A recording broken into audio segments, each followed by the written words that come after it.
Excellency Mr. Jean-Noël Barrot, Minister for Europe and Foreign Affairs of the Government of France, Excellency Assistant Professor Ababa Yalo, Director General of the Ethiopian Heritage Authority, distinguished members of the delegation, invited guests, ladies and gentlemen, good morning, bonjour, and welcome to Ethiopia, the land of origins. On behalf of the government of the Federal Democratic Republic of Ethiopia and myself, I extend a very warm welcome to His Excellency Mr. Jean-Noël Barrot. I also express my sincere appreciation to the French government for partnering with us in launching the new project titled Sustainable Heritage in Ethiopia. Ethiopia is home to 17 UNESCO-recognized tangible and intangible world heritage and making it a leading heritage nation in Africa.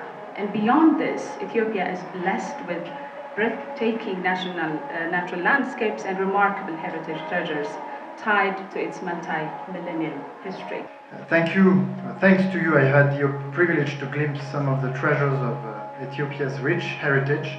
I'm very honored to have had the opportunity to admire the skeleton of the most famous of our ancestors, Lucy, and I really realized the chance and honor that it's been. A few days ago, we celebrated the 50th anniversary of this major discovery by Ethiopian, French, and American teams. I'd like to take this opportunity to pay tribute to the long-standing quality of our bilateral cooperation in archaeology and paleontology. A few moments ago, I've had the great pleasure of officially handing over to you two magnificent bifaces and a stone chopper as samples of nearly 3,500 artifacts from the excavations that were carried out on the Melka Kunjur site under the direction of Professor Chavaillant.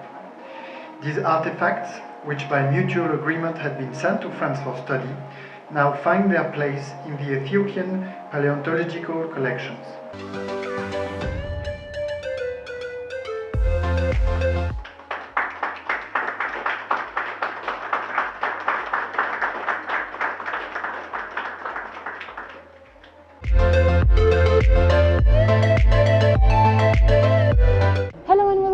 You're watching Addis Media Network Amen, and this is our Addis Tour program coming up to every week.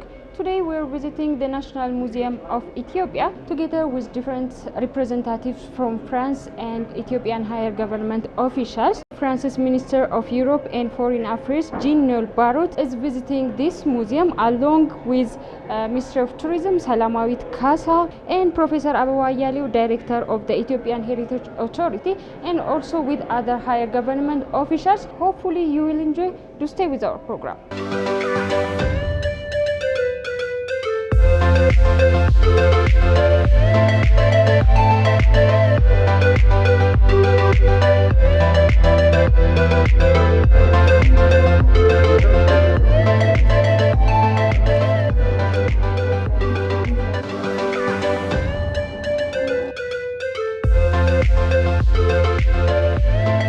The visit focused on the historical archaeology exhibition of the museum.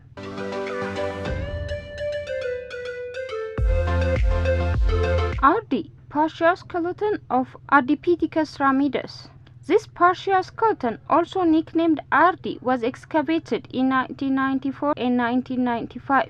RD is considered female because of her particularly small skull.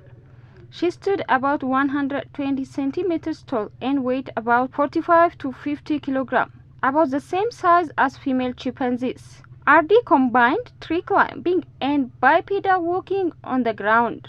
Her arms and hands were longer than in humans, but shorter than in chimpanzees. She was a less acrobatic, more careful tree climber than chimpanzees.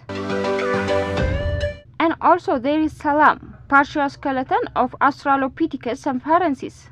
This is the skeleton of Salam, which means peace in many Ethiopian languages. It was discovered in 2000. She represents the earliest and the most complete skeleton of a child human ancestor ever discovered in the history of paleoanthropology. She was about 3 years old when she died 3.3 million years ago.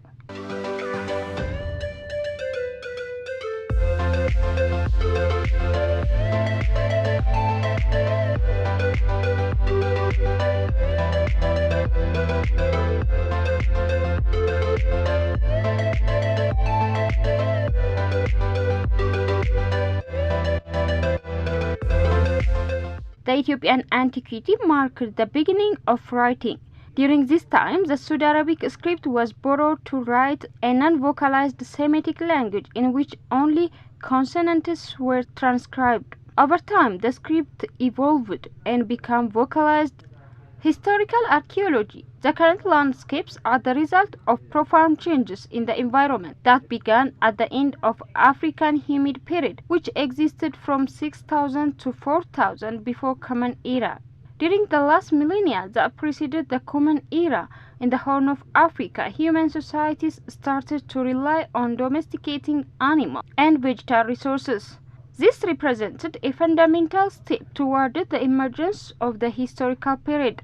In Ethiopia, what is referred to as historical archaeology is an academic area of study that covers the period ranging from the first millennium BCE to the 19th century.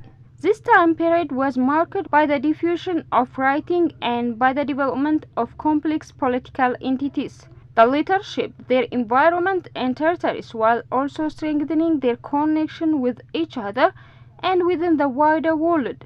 This in turn led to increased economic and cultural exchanges.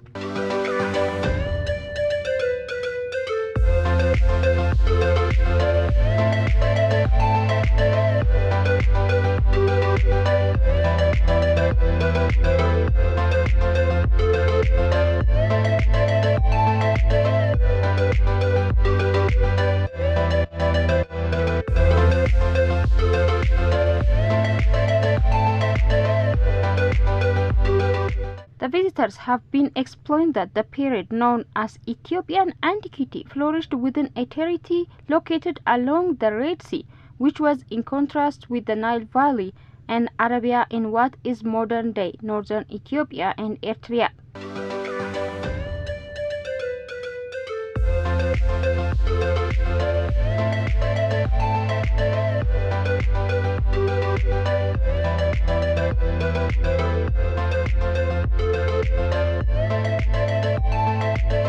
The Temple of Maqabir Ga'wa.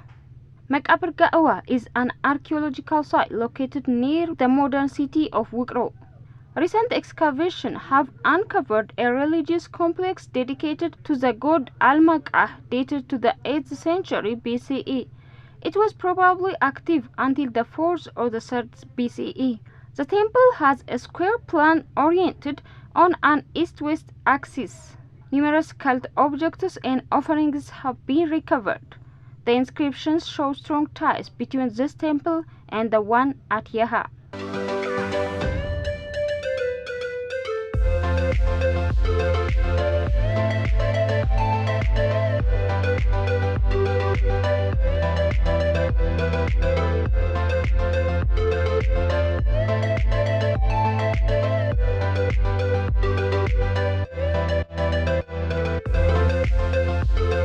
The two statues of seated women. Hawalti is an archaeological site located 10 kilometers southeast of Aksum. Excavation uncovered a ceremonial center with two stone buildings, likely temples oriented on an east-west axis. Among the artifacts found, there were pottery vessels, ceramic figurines depicting animals and houses, and fragments of statues. The carving is very detailed and shows the hairstyle, the pleated dress, and the jewelry worn by the woman.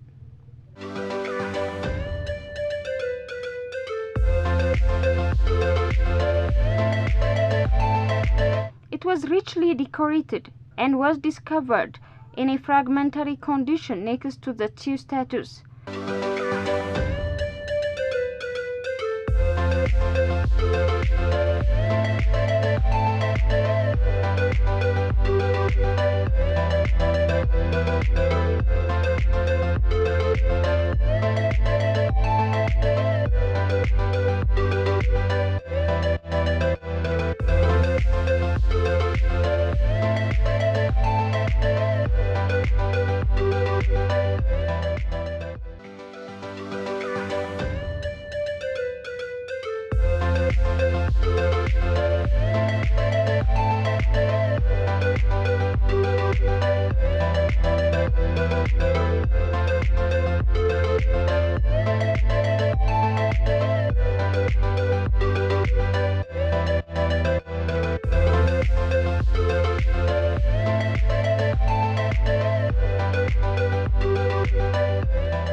is the lower part of a shuttle brought to the National Museum in 1974. This stele belongs to the group known as Figurative stele because of the quantity of the objects and characters sculpted in bas relief.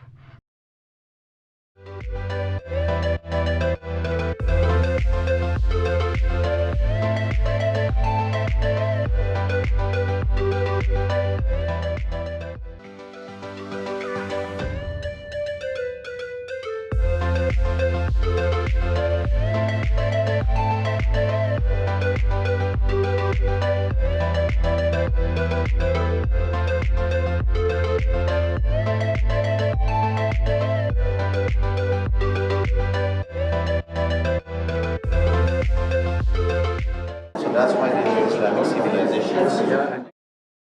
A Muslim cemetery was explored by the archaeologists at Bilit in Tigray. The Yifat Sultanates were an ancient Islamic state that ruled from the 30s to the 50th century over an area stretching from Shawa, eastern Ethiopia, to Berbera in present-day Somalia.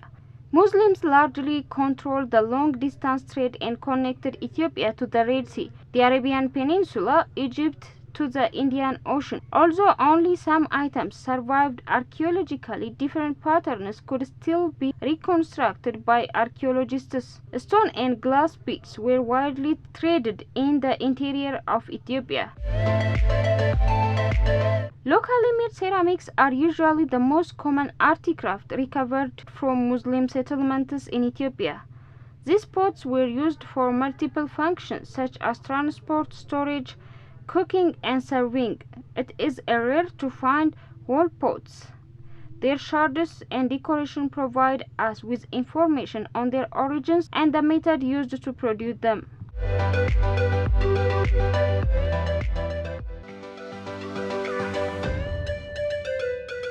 The royal churches of medieval Ethiopia. In the Sawa and Wollo areas, ancient churches have been located thanks to sculpted stones found in the middle of fields or in the compound of more recent churches. Carved ark with geometric pattern. This wooden ark displays a delicately curved lower surface. These motifs are common in medieval churches and can appear carved in stone or wood or painted. These ornaments are part of a visual repertoire that was common in Eastern Christianity. Comparable curved decorations can be found in Egyptian churches.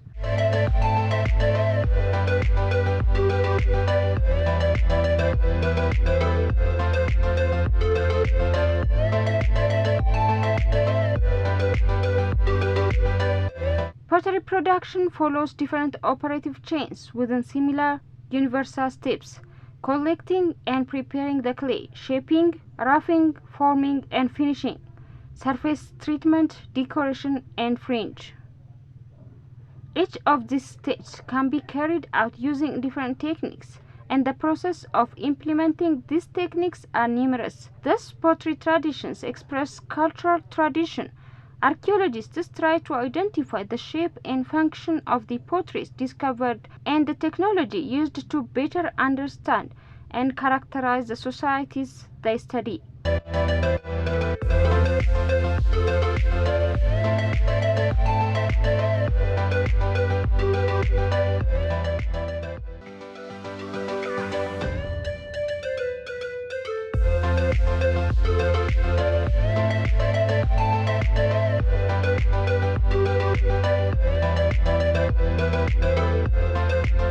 A fossilized skeleton unearthed 50 years ago transformed scientists' understanding of human evolution. That's Lucy.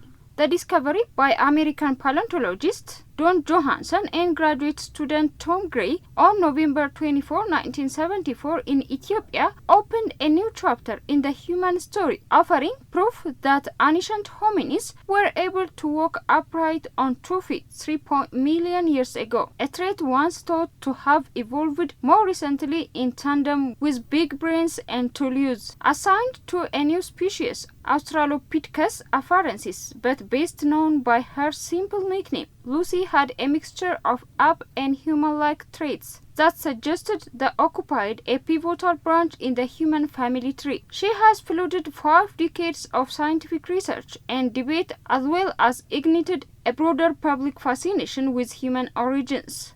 While there are now fossil hominids twice as old as Lucy, she remains a paleoanthropological rock star made up of 47 bones from the same individual. She was the oldest known and the most complete skeleton of an early human ancestor when she was found. This is the famous Lucy, an iconic fossil that was discovered back in 1974 by the International Forest Expedition led by Professor Maurice Tayev, Professor Yves Coppens, and Professor Donald Johansen.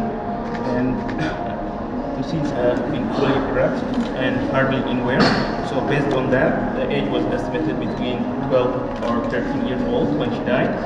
And there was a great fortune of finding an entire skeleton, almost 40% complete. So when we find, even a single bone, that can tell us a lot about the evolutionary history of our early human ancestors. So yeah, we have the privilege of representing that with nearly 14 species represented in the fossil record. And if you see the rib cage, and the rib cage tells us that she have like a funnel kind of rib cage, that's a great arrangement. So she have like a waist like us, and a bit expanded. And if you see the vertebral arrangement column, we have almost a nearly complete vertebral column for Lucy. And interesting thing about that is, if you see it closely over here, you see these black stains. These are herniated discs. So even early at 3.2 million years old, walking on 2 legs have a serious problem. So humans today, walk on fish.